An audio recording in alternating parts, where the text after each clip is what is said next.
નગરપાલિકા જે આ રખડતા ઢોરો પકડી અને જે આ ટાઈમ પરવારી વાળો બનાવ્યો છે એમાં અમને કોઈ વાંધો નથી, પકડે એમાં પણ અમને વાંધો નથી, જે આના માલિકો છે એની પાસે દંડ લે એમાં પણ અમને વાંધો નથી, અમે સહકાર આપવા તૈયાર છીએ। પણ અહીંયા જે ટાઈમ પરવારી જગ્યા જે બનાવી છે એ જગ્યા નાની છે અને આ નાની જગ્યામાં 150 થી 200 ગાયો અહીંયા મૂકેલી છે। ભૂખમરાથી અહીંયા ચારો નથી, ઘાસ નથી, પાણીની પણ વ્યવસ્થા નથી, તમે જોઈ શકો છો। ભૂખમરાથી 6 ગાયો બીમાર હાલતમાં પડેલી હતી અને 3 તો મરી ગયેલી હતી। આજે સવારે 3 ગાયોને ઉપાડીને ડમ્પિંગ સાઇડમાં નગરપાલિકા નાખી આવી।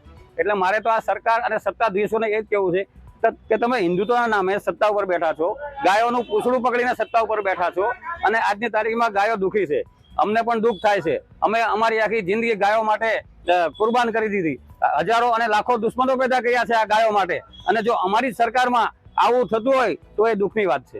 શહેરીજનોમાં હવે છેલ્લા 1 મહિનાથી આપણે બધા જાણીએ છીએ કે અત્યારે ટેમ્પરરી એક પાંજરાપોળની વ્યવસ્થા કરી દેવામાં આવી છે અને જે પરિસ્થિતિ આજથી 1 મહિના પહેલાં હતી હવે આ પરિસ્થિતિ નવી નથી, કેમ કે અમે જે મેકશિફ્ટ અરેન્જમેન્ટ જે કર્યા છે આમાં પણ અત્યારે અમારા 250 થી 300 રખડતા ઢોરોને ત્યાં રખાયેલા છે।